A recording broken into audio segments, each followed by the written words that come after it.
Good morning, good afternoon, good evening, whatever it happens to be for you. I hope you're doing well. So, we are going to be talking Romero.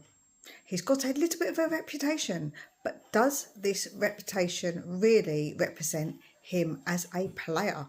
Let's talk about it. So, he is a controversial character, let's be honest.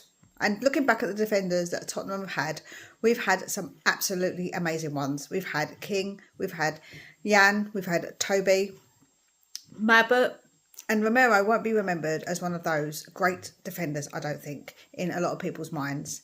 He'll be seen as somebody who maybe came to Tottenham, had a decent-ish, okay-ish time at times, but nothing special.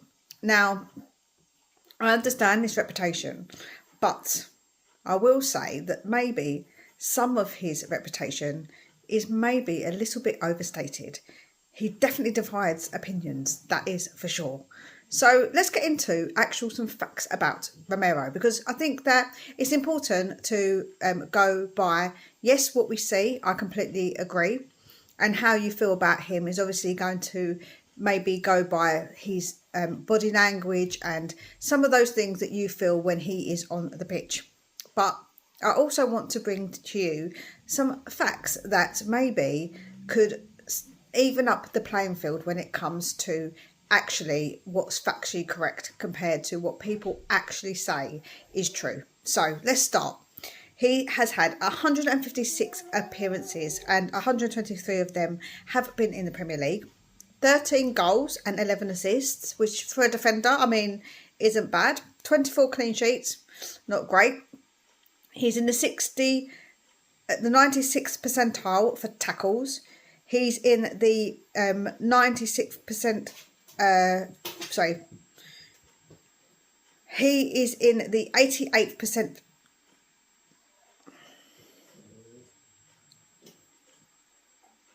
So he is in the 88th percentile for duels won. He is 95% of his fouls committed. He is 1.4 per 90, I think it is. And he has got 32 yellow cards and 4 reds. This has led to 2 match bans for him for the yellows accumulated and 7 games missed for the reds. He has had 290 days missed due to injury. And the last 2 seasons actually have been the 2 worst seasons. He actually didn't get a hamstring injury while playing for Tottenham, if you remember correctly. He actually got that while playing for Argentina, and he had 3 months out. There's actually been no cards that have actually been around the time where he has played for Argentina. So none of the red cards have actually been anywhere near to when he actually is playing international duty. 2 of the times he's been injured has overlapped with international duty. So actually, when people say that he's continuously injured because he wants to go to play for Argentina, this isn't actually true. He actually has only twice. But yes, these both times weren't exactly great. So on the 1st of November, he got injured till the 10th in 2022 with a muscle strain. And then he did go on and play for Argentina for 59 minutes. Again, that doesn't look good. I am not defending that. It didn't look great. Then on the 19th of November to the 8th of December 2023, he did actually, he was actually out with an injury, and he did start the match on international duty. I think that's when he had his toe injury. So as I say, it isn't great, and it isn't something that I can say is a great attitude.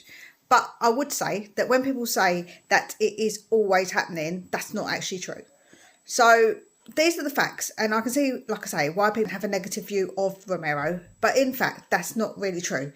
In fact, when you look at it, it's more like that you feel something about him, because maybe you feel like his attitude isn't right on the pitch and maybe things like that. And I do understand, like I do think that those things do matter, and I do think that people pick up on that and they get that vibe. But when people say things like him not wanting to play for Tottenham and play for Argentina, this might be true. He might want to play for Argentina very strongly, but nothing really points out that over the years that he's actually prioritised it by having injuries or getting red cards to be sent off around that time. So again, this isn't actually factually correct. He did step up in a very important final. Like, come on, in the Europa League, he did really step up. And yes, that isn't all the time. Yes, you can say that that's obviously great, but he should step up all the time. I agree, but he did step up in that final.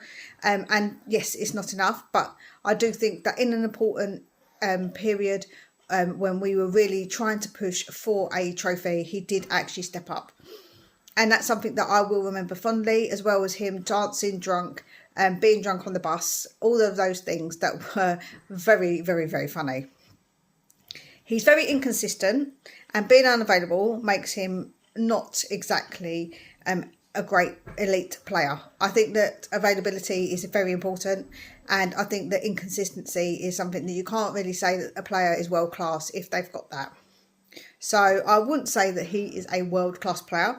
I would probably say he is a very good player. I think that he is definitely perceived in a certain way when people, like I say, get ideas into their head which actually isn't true. The whole thing with the media recently about him going to Argentina, when actually it was something to do with his injury and he was always planning to come back, but then people were saying that he got told to come back, and I think he did come out and say that's not true. So I think that sometimes you've got to be a bit careful what you read in papers, and I do think that when you look at some things that come out about Tottenham especially, it is a load of nonsense, and they do like to drum up all this kind of nonsense around Tottenham and the noise around Tottenham. And as far as on the pitch, I do think that he has got a reputation and it does precede him, but we've seen tackles being given, and we all say if that was Romero, he would have been sent off. So that just shows you that there might be a slight bias. And I do understand, again, why people might have a slight bias against him, but some of it I think is a little bit unfair. And I do think that he's not maybe what you want to have as a captain. And I do understand that. I do honestly understand that. He wants to leave, and I always said if a player wants to leave, just let him leave. Like, I don't want a player here that don't want to be here. As I keep saying, I will absolutely still follow him on Instagram, because I am definitely going to be missing his face, seeing it on when we play. So I definitely want to see him still. But the only thing I would say is that he has been linked to Man United. Although I think some of the links have been poo-pooed, I do think that selling him to a club over here isn't a great idea. I think that people are saying, well, he's just going to be reckless, blah, blah, blah. But again, I don't think so. I think actually what will happen, as soon as he puts the red shirt on, I think that it changes. I think the badge on the front makes a difference. I really do. And I just can't see it. I think that actually he's probably going to get away with a lot more what we've seen other players get away with. But I do think it is definitely something that you can see with our players, how we've been treated. And I think that, I don't blame everything on that, but I do think that that definitely plays a part in it, because we know that referees look up before they actually, before they have a game about players. So obviously that's going to bring into their thoughts about their reputation. So that makes me think that, like I say, when he goes and plays for another team, especially if they are wearing red, I just don't think that he's going to be getting the decisions like he has been for Tottenham. Now, that's just me. They're just my thoughts about Romero. Like I say, I feel like that he is quite harshly judged, and I think that some of the stuff said isn't actually true. And I think that a lot of people make a lot of assumptions about somebody that we don't actually know. And again, I understand it. I get it. I get why people get frustrated with him, because I get frustrated with him too, with some of the ways that he behaves, some of the times that he is reckless, getting a second yellow for back chatting. Like, it's not acceptable if you are meant to be the leader on the pitch.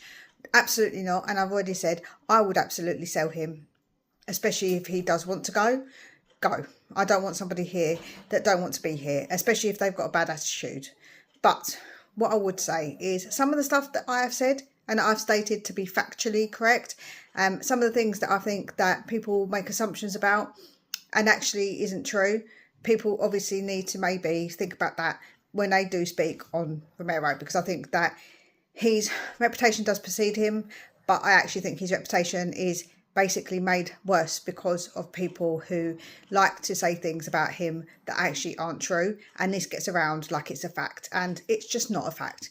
So whilst I would say goodbye to Romero happily and say, okay, off you go, I definitely don't think that he is somebody that I would look back on and think that he is the absolute worst of the worst, because I think that there's definitely been players in our team that have had a lot worse and done a lot worse. And I think that actually, whilst he might not have been one of the up there defenders that we're going to remember fondly, I don't think that he is absolute trash like other people maybe are making out him to be. Now, this is nothing personal against anybody, because of course everyone's, like I say, entitled to their opinion. So please let me know yours in the comments. What's your thoughts about Romero? Would you sell him? Are you happy for him to go to a Premier League club? Would that bother you at all? Or would you rather we sold him abroad like me? I feel like that selling him abroad is definitely more preferable, because I don't want him to go to a Premier League club and probably get less decisions against him and probably see him playing well against us especially. So I don't particularly want that. So let's see what happens with him. But I think that people are entitled to their opinions. So like I say, I'd love to hear yours. Thank you for joining me. Take very, very good care of yourselves, and we'll speak again real soon.